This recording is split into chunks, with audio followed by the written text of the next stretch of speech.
Hola, muy buenos días o muy buenas tardes.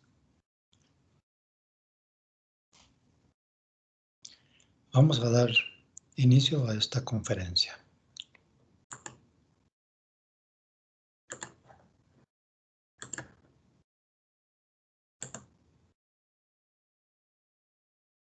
Permítame, estoy compartiendo pantalla.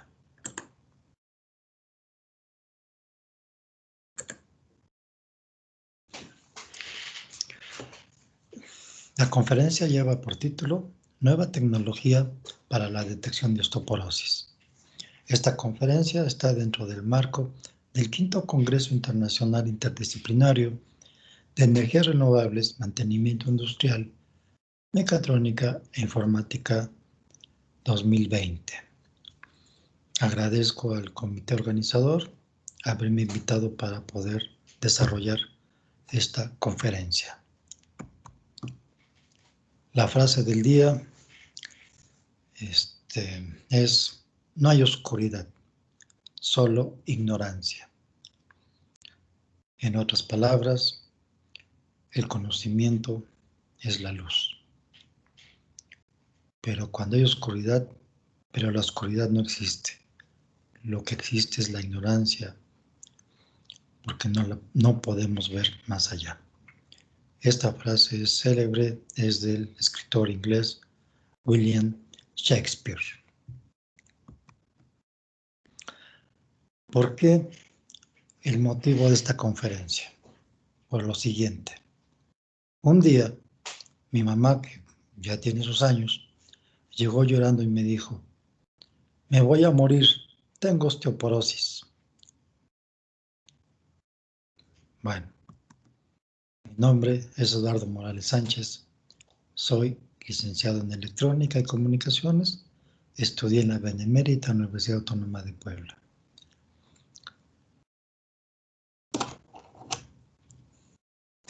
Estudié la maestría en Instrumentación y Control de la Universidad Autónoma de Querétaro y estudié el doctorado en Ingeniería en Propiedades Eléctricas de Materiales en el doctorado tripartita entre la UNAM, el CIMBESTAB y la Universidad Autónoma de Querétaro.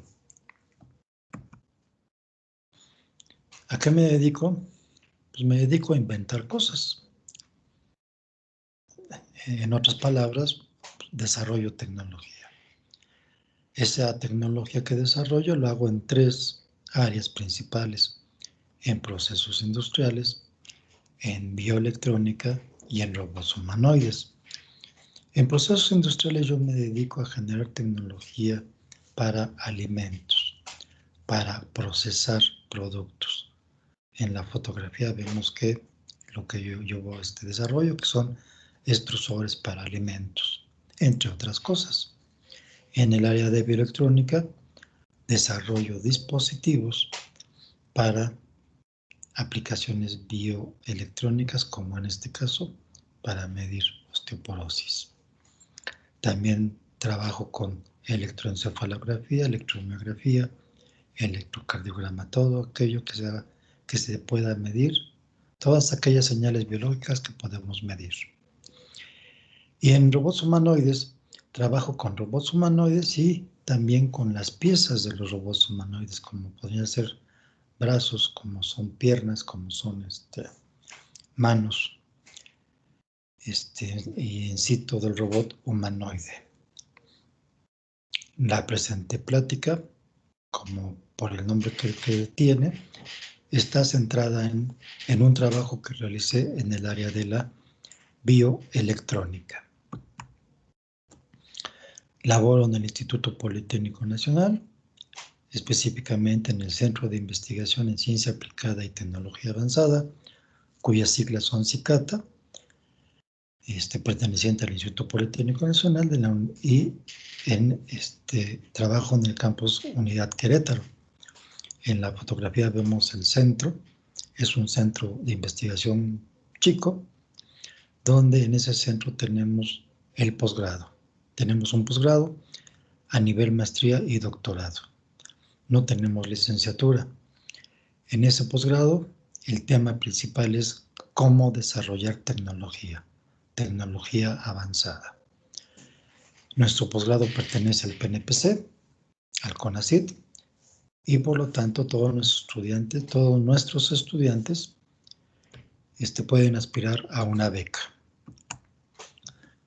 Ok, regresando al motivo de la plática, donde comentaba yo que mi mamá me dijo que se iba a morir porque tenía osteoporosis, pues yo me quedé sin saber qué contestarle. Mi formación es electrónico y yo no sé nada de osteoporosis. Y entonces hice lo que todo investigador hace cuando se enfrenta a un problema: ir a conseguir información, saber de qué se trata de lo que le están platicando. En este caso, ¿de qué se trata la osteoporosis? Bueno, y resulta que la osteoporosis es una enfermedad de los huesos que provoca una disminución de la masa ósea. Es decir, nos hacemos chiquitos.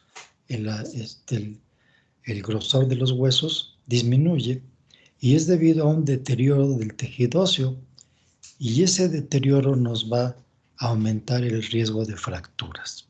Esa es la osteoporosis. En la misma búsqueda que hice, me encontré los siguientes resultados, que se da tanto en hombres como en mujeres. También que el 17% de mujeres se ven afectadas, el 9% de hombres se ven afectadas en edades de 50 a 60 años. Es decir, estamos hablando de una población de aproximadamente 24 millones de personas. ¿Qué concluí de esta investigación? Que mi mamá no se va a morir por tener osteoporosis, pero sí le va a suceder algo. ¿Qué le va a suceder? Le va a suceder lo que dice aquí en la parte de abajo. Tarde o temprano se va a caer, y al caer se va a romper, tanto ella como todos los que vamos a tener esa edad. Y el gran problema es ese. El gran problema es que si nos caemos y nos rompemos y tenemos 60 años para arriba, debemos de preocuparnos, porque normalmente de ese tipo de fracturas es muy difícil salir. Las estadísticas nos dicen que normalmente si una persona mayor se cae, de lo que se va a romper o es las piernas, o son los brazos, o es la cadera. El costo de hospitalización de un paciente con fractura de cadera es de $5,100. Esto coloca a la osteoporosis como un problema a resolver de salud pública. Como todo problema de salud pública, va a existir la medicina correctiva y la medicina preventiva para este padecimiento. Lo normal como salud pública, lo que toda política de salud pública quiere, es que podamos desarrollar la medicina preventiva y nunca llegar a la medicina correctiva. De ahí el logo, o de ahí el eslogan de lo ideal es prevenir. Las acciones correctivas se van a referir, pues, cuando ya tenemos la enfermedad, pues no nos queda otra más que dar tratamientos para que podamos fortalecer nuestros huesos, tratamientos para que se puedan absorber el calcio de los huesos. O bien, si ya tuvimos una fractura, pues la hospitalización y la correspondiente, el correspondiente hospitalización o tratamiento que requerimos. Sin embargo, la acción preventiva, puesto que va a prevenir, es mucho más económica y es mucho más sencilla de seguir. Existen varias acciones preventivas, varias acciones que se recomiendan para que, si usted las sigue, cuando tenga la edad, su probabilidad se minimice lo más posible de la posibilidad de que tenga osteoporosis, se minimice lo más posible. ¿Cuáles son estas acciones preventivas? Pues son muy sencillas. Tener una dieta sana en la alimentación. Es decir, una dieta rica en calcio, rica en fósforo, como por ejemplo, pues tomar leche, comer tortillas, eh, eh, una dieta sana en general. Otra cosa importante es hacer ejercicio. Evite estar en la vida sedentaria, evite estar más de 8 horas sentado. Camine, corra, baile, persiga bicicletas, haga ejercicio. Cuando usted hace ejercicio, lo hace al aire libre y en ese momento también va a ser algo que se recomienda mucho. Darse baños de sol, que le pegue el sol, como diría mi abuelita. Si nos pega el sol y estamos moviéndonos, haciendo ejercicio, eso es muy saludable para nuestro cuerpo. El sol es algo que necesita el cuerpo para poder utilizar su vitamina A y fortalecer los huesos. Si no fume, no consuma bebidas alcohólicas, tanto fumar como las bebidas alcohólicas,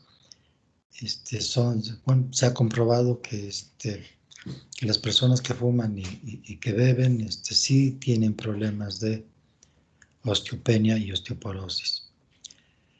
Evite el consumo excesivo de cafeína, evite el consumo excesivo de sal. Y algo interesante que normalmente no se toma en cuenta es evite pérdidas de pesos o aumento de pesos bruscos.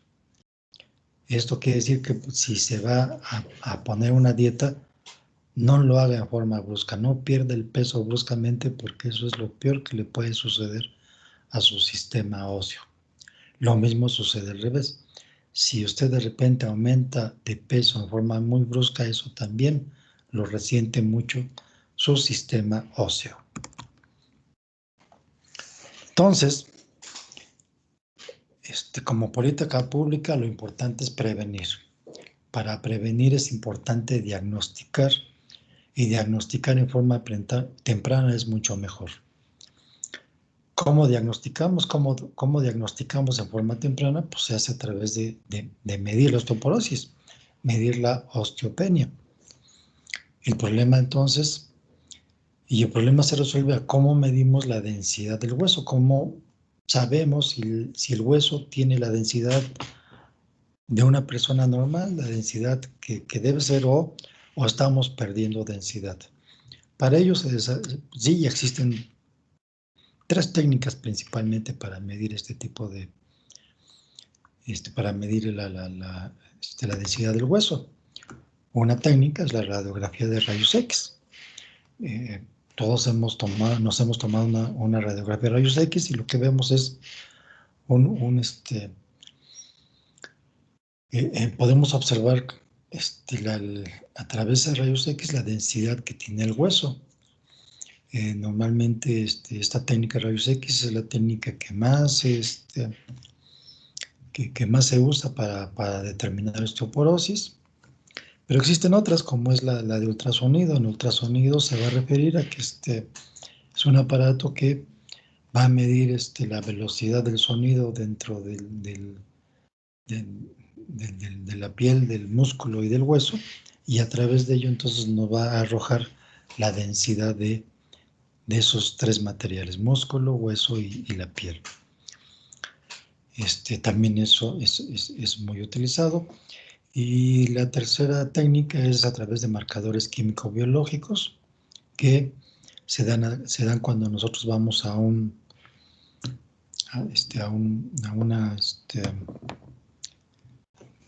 lugar donde hacen análisis clínicos y pedimos que nos hagan análisis clínicos específicos de la sangre y a través de ello podemos determinar cuál es nuestro nivel de osteopenia. De los 3, el rayos X es la que más se usa, es la que le llaman la llave de oro para osteoporosis. Y Y bueno, la Sociedad Mexicana de Metabolismo Óseo y Mineral reporta que aproximadamente hay como 300 equipos para medir la densidad mineral ósea en centros especializados. La misma sociedad recomienda que se debe aumentar esa cantidad de densitómetros óseos para poder satisfacer las necesidades de la población.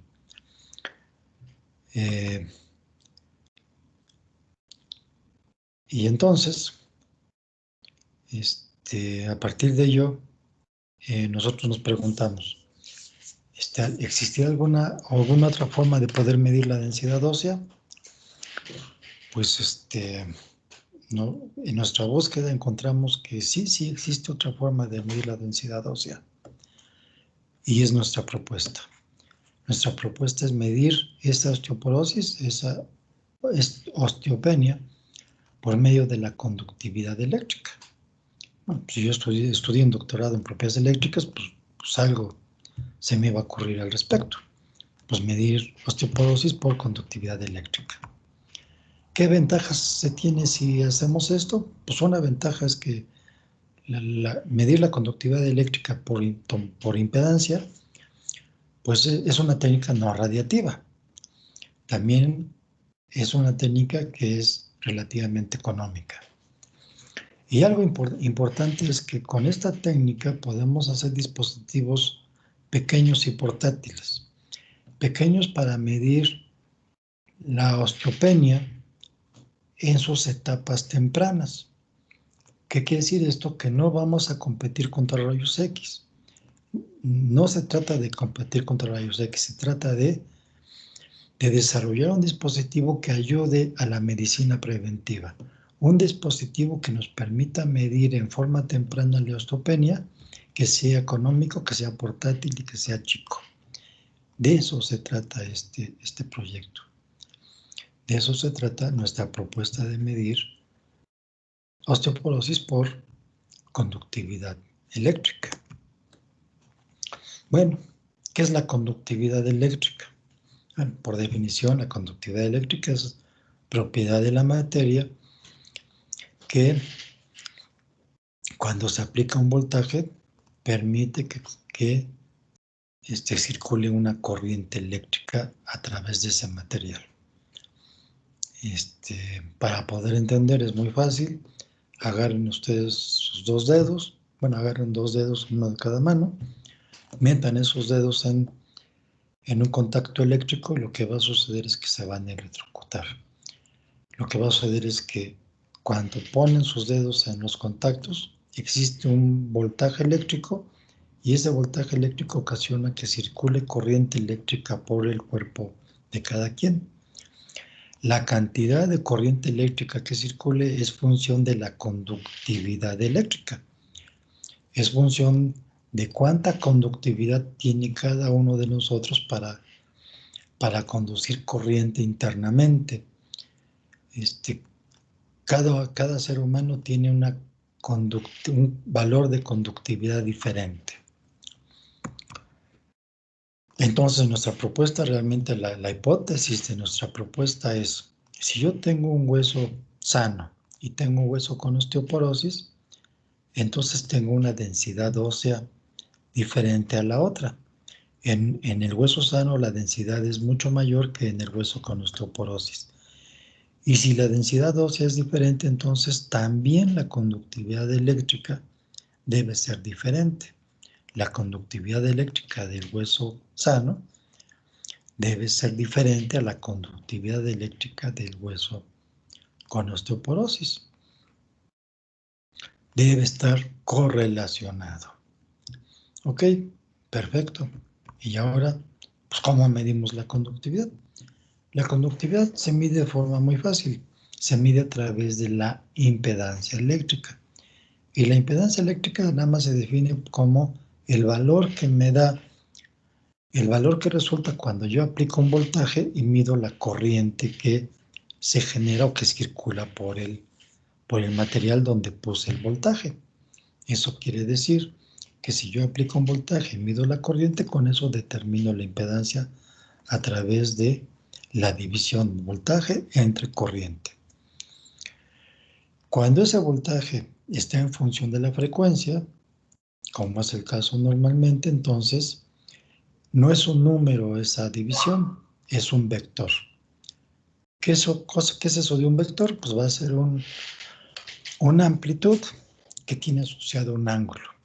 Y entonces yo puedo determinar qué tanto se produce, qué tanto afecta el voltaje contra el corriente a través de dos números: amplitud y ángulo.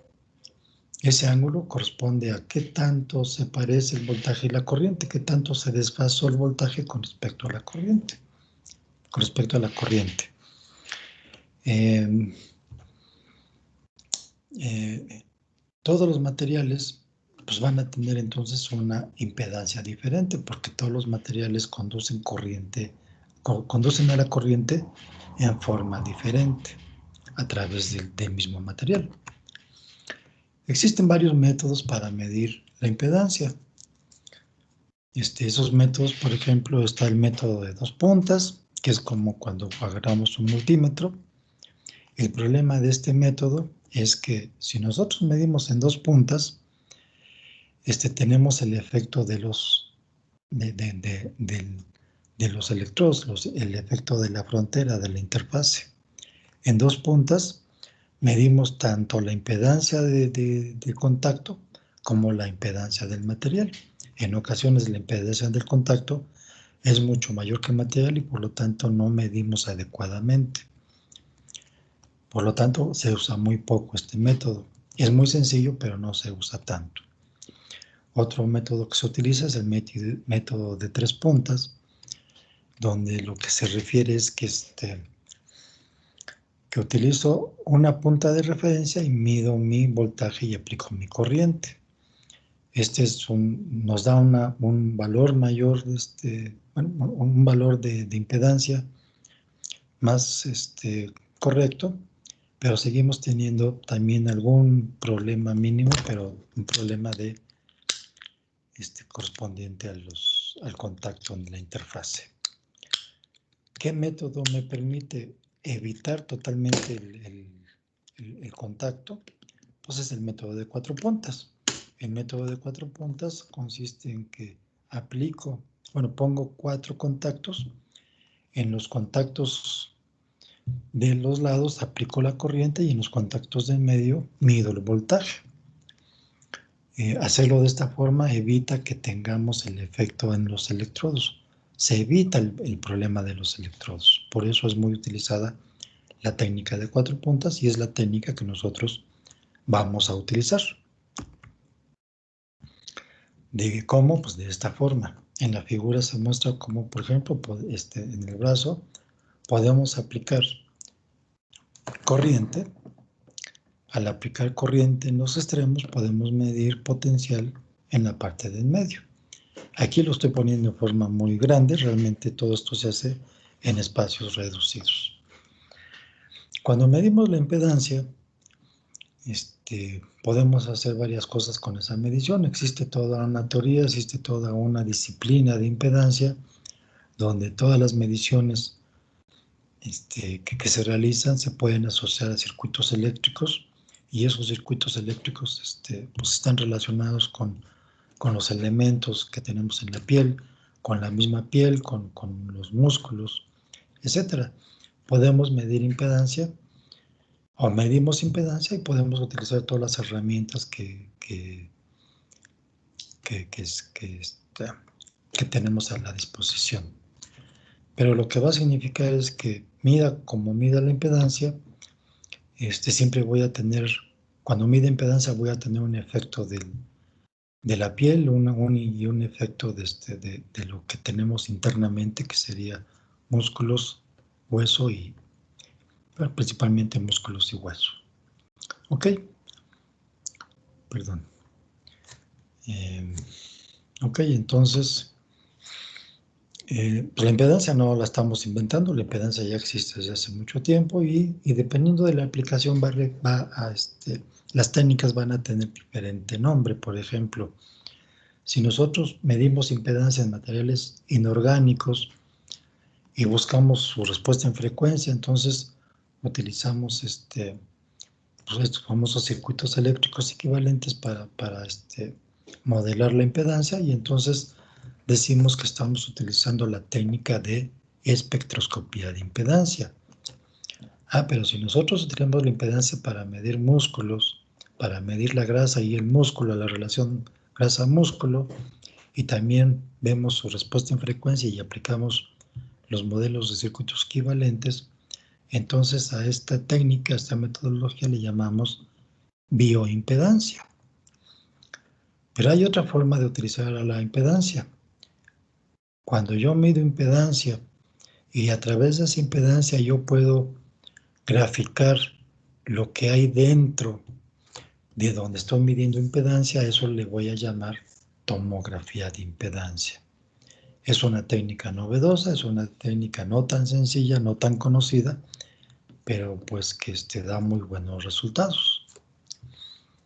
Entonces, en pocas palabras, nuestra propuesta es hacer ese dispositivo medidor de osteoporosis, pues haciendo mediciones de impedancia y específicamente aplicando la técnica de tomografía de impedancia eléctrica, donde ya dijimos que esta técnica consiste en medir impedancia a través de impedancia a través del modelo de 4 puntas. Medimos nuestra impedancia a través de los electrodos y lo podemos hacer tanto a nivel de muñeca como a nivel de la pierna. Cuando nosotros medimos nuestra impedancia y desarrollamos los cálculos, entonces podemos generar una figura, una tomografía, donde una tomografía basada en la conductividad, donde la parte azul corresponde a la conductividad de los músculos y la parte roja corresponde a la conductividad del hueso. Eso es lo que me interesa, el valor de la conductividad del hueso, porque mi hipótesis es que la conductividad del hueso sano es diferente a la conductividad del hueso con osteopenia. Y pues es característico de cada paciente. Muy bien, entonces nuestro problema es pues medir impedancia. ¿Cómo vamos a medir impedancia? Pues a través de electrodos y estos métodos de 4 puntas. Una vez que midamos la impedancia, ahora tenemos que calcular la conductividad. ¿Cómo la vamos a calcular? Pues tenemos que resolver los problemas matemáticos que están inherentes al problema de medir la impedancia. Y una vez que calculemos la conductividad, pues entonces desarrollamos también algoritmos, desarrollamos métodos para reconstruir esa imagen a partir de la conductividad. Muy bien. En la figura medimos nuestro material y entonces obtenemos modelos para calcular conductividad y para construir la imagen. ¿Cuáles son esos modelos para calcular la conductividad? Bueno, pues como todo fenómeno de impedancia, pues están basadas en las ecuaciones de Maxwell, en las ecuaciones del electromagnetismo de Maxwell.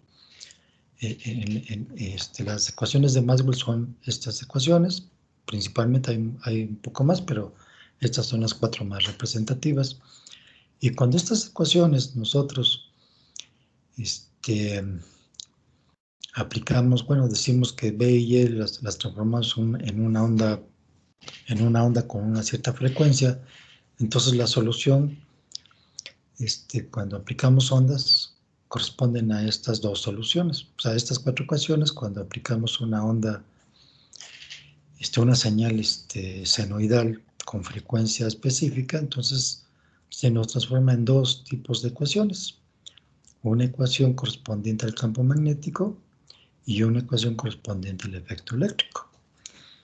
Como nos imaginamos, la expresión correspondiente al efecto magnético normalmente se va a despreciar, no la vamos a tomar en cuenta porque para tejidos biológicos, para mediciones de bioimpedancia, el efecto magnético no es significativo, es mínimo. El que sí es efecto mayor es el efecto eléctrico, el efecto del campo eléctrico y el efecto de la corriente. Por lo tanto, despreciamos esta expresión y nos quedamos nada más con esta expresión. En esta expresión tenemos que darle solución para poder encontrar la conductividad. Pero ¿dónde encontramos aquí la conductividad? Pues no se encuentra la conductividad y tenemos que continuar con el proceso.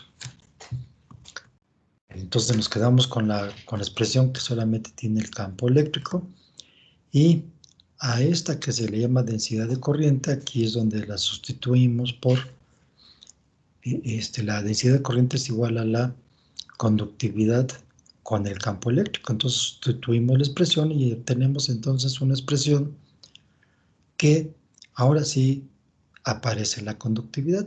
Entonces ahora nada más tenemos que solucionar esta ecuación. Esta ecuación me dice que el rotacional del campo magnético va a ser igual a la conductividad, conductividad por el campo eléctrico real más una conductividad imaginaria por el campo eléctrico. Bueno, ¿y eso cómo se soluciona? Bueno, pues tenemos que seguir simplificando y para ello aplicamos ciertas identidades vectoriales, como por ejemplo, aplicamos algo que se le llama la divergencia, que se refiere a, de un lado y del otro lado, poner un gradiente y un producto punto. Estas son cuestiones matemáticas. El gradiente de un producto cruz, bueno, la divergencia del producto cruz, eso da igual a cero, es una identidad matemática. Y exactamente ese es el colmillo. Si aplicamos la divergencia, hacemos este lado de la ecuación cero, simplificamos entonces la ecuación. Y del otro lado tenemos que hacer otra simplificación. La parte imaginaria también es despreciable y por lo tanto solamente nos quedamos con la parte real, con la parte de sigma de conductividad y del campo eléctrico. Y entonces ya nuestra expresión queda de esta forma. Queda que 0 va a ser igual a el gradiente, perdón, a la divergencia de la conductividad y el campo eléctrico. Y entonces ya es una expresión mucho más sencilla, donde el campo eléctrico es igual al potencial, que es el potencial que medimos, y entonces ya nuestra expresión nos queda así, que el potencial que medimos por la conductividad y su divergencia es igual a 0.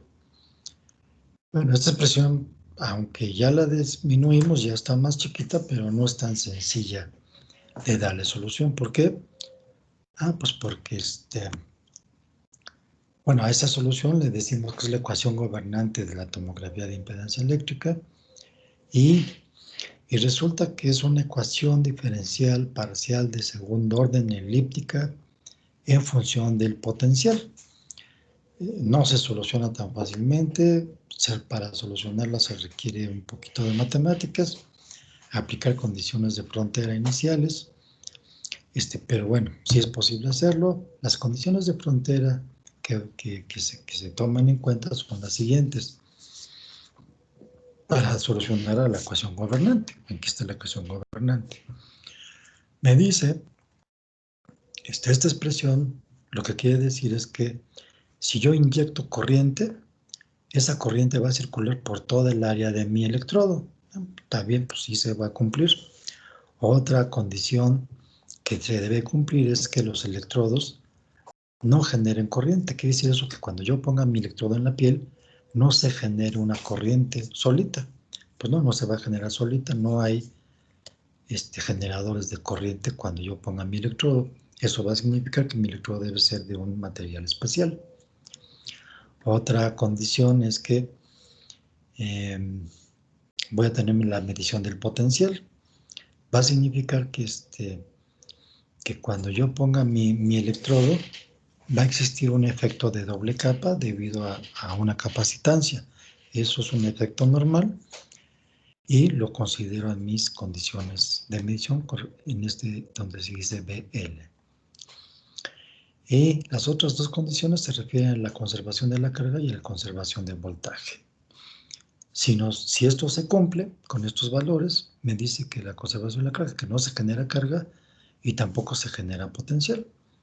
Entonces se conservan y por lo tanto ya puedo resolver la ecuación. Para resolver la ecuación, pues entonces necesito medir mis voltajes y para medir los voltajes, pues lo hago a través de mis proyecciones, bueno, a través de esta técnica.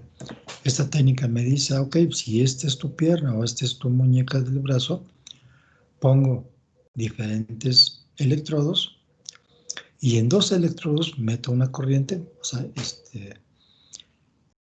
circula una corriente y esa corriente me va a generar potenciales alrededor de los otros electrodos y esos potenciales son los que voy a medir. Una vez que en el electrodo 1 y en el electrodo 2 aplica una corriente y en los demás electrodos mido potenciales, pues ya lo hice y ahora el siguiente paso es, ahora en el electrodo 2 y en el electrodo 3 aplico la corriente y en los otros electrodos mido potencial y así la tengo que hacer hasta completar los 360 grados. En eso consiste la técnica, en medir impedancia alrededor de toda la piel y en todos los y midiendo los potenciales. ¿Por qué? Pues porque se basa en que si yo tengo un material en medio diferente a lo que tengo alrededor, entonces puedo determinarlo si voy rotando la medición, puedo determinarlo a través de impedancia, si voy rotando, y entonces matemáticamente ya puedo encontrar una figura, ya puedo encontrar lo que tengo adentro del material donde estoy midiendo. Y en eso se basa la técnica realmente. ¿Ok? Entonces, una vez medidos los potenciales, pues ya sabemos que resolvemos esa ecuación diferencial de segundo orden elíptica y lo resolvemos a través de solución de ecuaciones a través de matrices, de una matriz donde linealizamos a través del método de retroproyección y nos dice que podemos darle solución a este problema si utilizamos una matriz de retroproyección, si utilizamos una ecuación, si resolvemos las ecuaciones lineales correspondientes a este tipo de matrices. Estamos hablando de matrices de 912 por 208 elementos, una solución de conductividades de 912 elementos y 208 voltajes medidos. Solucionar este tipo de ecuaciones, pues lo tenemos que solucionar, así es como lo solucionamos a través de matrices. La característica de esta matriz es una matriz que la obtenemos a través de medir un medio homogéneo, la calculamos y entonces la utilizamos para nuestras siguientes mediciones. Así es como solucionamos para obtener los valores de conductividad. Obteniendo los valores de conductividad, entonces ahora sí ya los podemos graficar y obtener nuestros valores. Y entonces, bueno, esas son los del modelo matemático, es como tenemos que solucionarlo y ahora tenemos que hacerlo. Lo hacemos a través de construir un tomógrafo. Lo hacemos a través de circuitos para que podamos entonces medir nuestros voltajes, calcular la conductividad y poderla graficar. A todo eso le vamos a llamar entonces un tomógrafo y significa que vamos a partir de electrodos, que esos electrodos voy a poder aplicar corriente y medir potenciales alrededor en 360 grados. Todos esos valores los voy a mandar a una PC, a una computadora, y la computadora al obtener los valores va a calcular la conductividad y me la va a graficar para darme este tipo de gráficas, para darme lo que es la tomografía de lo que hay adentro de lo que yo estoy midiendo. La función entonces del tomógrafo es aplicar corrientes y medir voltajes, calcular la conductividad y graficar la conductividad en el medio. Muy bien. En la figura mostramos lo que es el diagrama esquemático. Los diagramas esquemáticos pues, nos dicen cómo funciona el dispositivo, pero desde el punto de vista de bloques. cada bloque realiza una función. Por ejemplo, aquí identificamos que tenemos un bloque generador de señal sinoidal y ese bloque generador lo utilizamos para generar la fuente de corriente, y esa fuente de corriente a través de una matriz de multiplexado la podemos aplicar en cada uno de los electrodos. Entonces, en un primer paso, la corriente se aplica en este electrodo 1, electrodo 2, y en los otros electrodos medimos voltaje. Esos valores los mandamos a digitalizar y se envían a la computadora. Posteriormente, a través del multiplexado, de la matriz de multiplexado, nos vamos ahora al electrodo 1, 2 y medimos los otros potenciales, y así sucesivamente se hacen las mediciones. Como ya vimos, como ya se ha dicho, si usamos 16 electrodos, estamos hablando de 912 mediciones. Bueno, perdón, estamos hablando de 208 mediciones de potencial. Ok. Una vez que ya realizamos todo este proceso, ya tenemos nuestras 208 mediciones con todos nuestros elementos de la matriz en la computadora. Entonces ya la computadora tiene que hacer los procesamientos y entregarnos una gráfica correspondiente con el valor de conductividad también que nos interesa. En la gráfica estamos mostrando lo que es una matriz de multiplexado. Esa matriz de multiplexado, si lo observamos, pues está compuesta de interruptores, está compuesta de electrodos, y estos electrodos se van a conectar automáticamente, puesto que estos interruptores son relevadores controlados por la computadora. Cada interruptor, cada relevador va entonces a conectarse con los diferentes electrodos, y vamos entonces a poder aplicar o corrientes o medir potenciales entre los electrodos. Todo se hace en forma automática.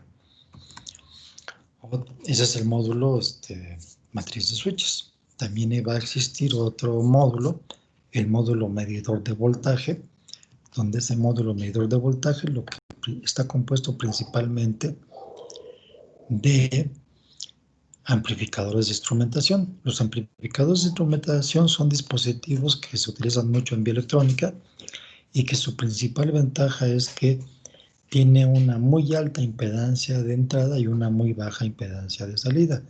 Esa impedancia de entrada me va a permitir que yo pueda medir potencial sin que se cargue el circuito, es decir, sin que haya pérdida en la medición. Y la baja impedancia de salida me permite que yo pueda conectarme a otros dispositivos sin que también se me cargue el circuito.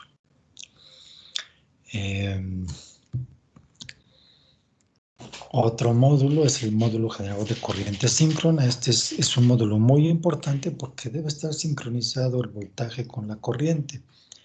Como acabamos de decir, la impedancia es la medición del voltaje entre la corriente. Y para poder dividir voltaje entre corriente, necesitamos conocer entonces cuál es el ángulo de desfase. Entonces, estos circuitos me permiten medir voltaje entre corriente con su amplitud y me permiten medir cuál es el ángulo de desfase entre el voltaje aplicado y la corriente que se está midiendo, o bien entre una corriente aplicada y el voltaje que se está midiendo. Entonces esos circuitos, este circuito es el que me permite hacer eso, me permite aplicar una corriente y determinar y poder decir a todo el circuito cuándo se lo estoy aplicando, y entonces calcular el ángulo de desfase del voltaje.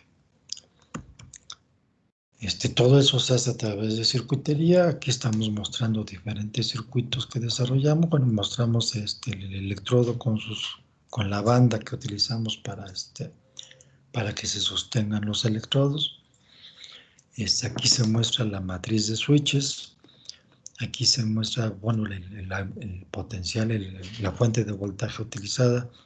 Esta es la computadora que utilizamos. Es una computadora de bolsillo, en el cual le pusimos una pantalla LED. Una pantalla que lo maneja la misma computadora. La parte posterior de esta computadora que nos va a permitir, bueno, es donde tenemos el procesador y donde se almacenan todos los datos y se procesan los datos, donde se soluciona toda esa matriz que tenemos. Una vez que se soluciona la matriz, en nuestra pantalla pues graficamos lo que es la conductividad, o sea, la tomografía. Aquí mostramos la pantalla de inicio del tomógrafo, donde simulamos la mano donde se van a poner los electrodos y mostramos el valor de potencial que se está midiendo automáticamente en cada instante. Ok, perdón. Y aquí ya tenemos la foto ya de nuestro tomógrafo portátil desarrollado.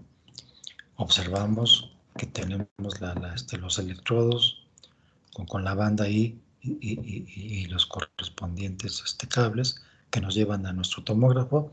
Y aquí en nuestro tomógrafo entonces iniciamos la medición, y al iniciar la medición pues ya obtenemos, después de 5 minutos, obtenemos nuestra medición de conductividad y la correspondiente tomografía, como se muestra en esta diapositiva. Nuevamente aquí tenemos nuestro tomógrafo. Aquí está nuestra pantalla y la pantalla nos muestra este tipo de... bueno, esta es la ventana de inicio donde se muestran las mediciones. Una vez que acaba de medir, entonces a través, es una pantalla touch, pasamos a esta pantalla donde nos muestra la tomografía y el valor de la conductividad del hueso. Existe otra pantalla donde nos muestra esa conductividad del hueso, cómo se va a comportar en 2 dimensiones. Esa es otra, es algo que nos interesa a nosotros. Realmente lo más importante es determinar la conductividad y la tomografía, y esa fotografía o tomografía. El sistema medidor entonces de densidad ósea que desarrollamos es un dispositivo que se utiliza para la medicina de prevención, que nos sirve para obtener un prediagnóstico o un diagnóstico temprano de la osteopenia, que es un dispositivo pequeño, portátil y económico.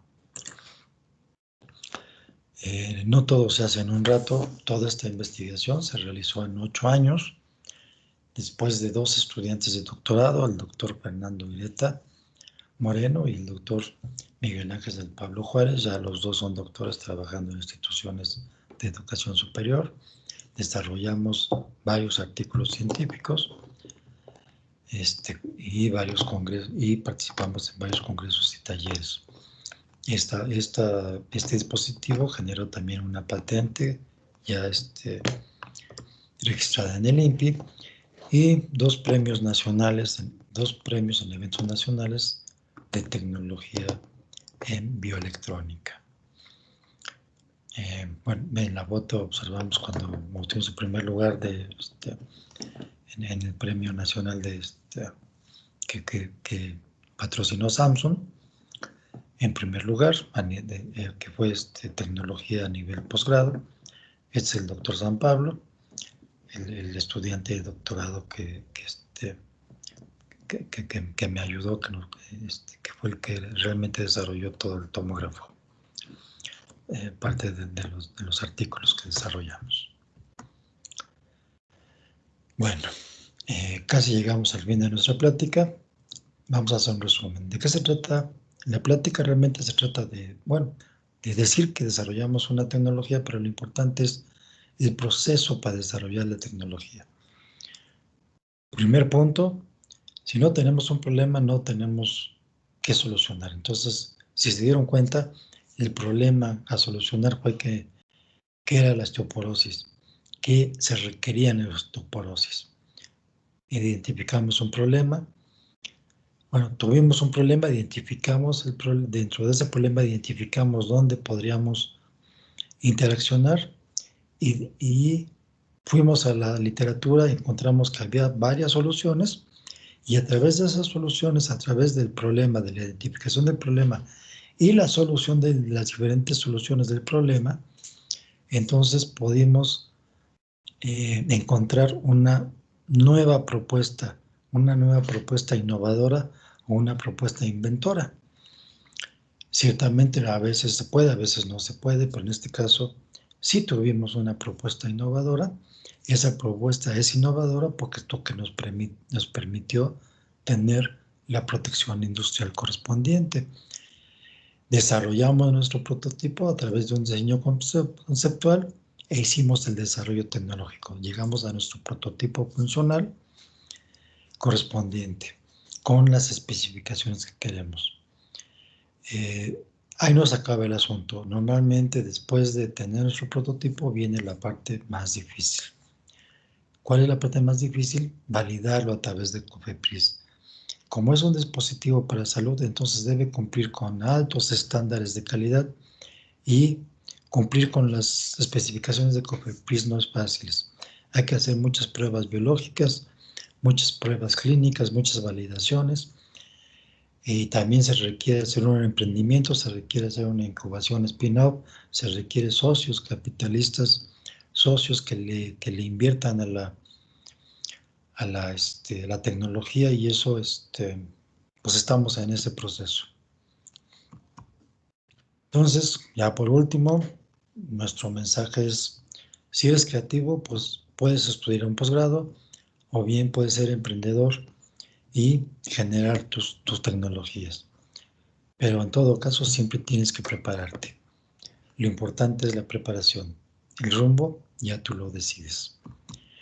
Y si algo se nos ha quedado en esta plática, bueno, espero que esto sea lo que principalmente se nos quede. Que si no queremos ser innovadores o no queremos ser, si no queremos tener un posgrado o no queremos ser emprendedores, bueno, vamos a estudiar, a comer bien, a movernos, a dormir bien, a no fumar y les aseguro que si nos caemos, no nos vamos a romper. Muchas gracias por su atención. Esta es parte de la bibliografía y si gustan enviarme algún correo, algún contacto, con mucho gusto les responderé. Mi correo es emorales@ipn.mx. Muchas gracias por su atención. Muy buenas noches o muy buenas tardes o muy buenos días. Gracias. Voy a proceder a terminar la presentación. Gracias.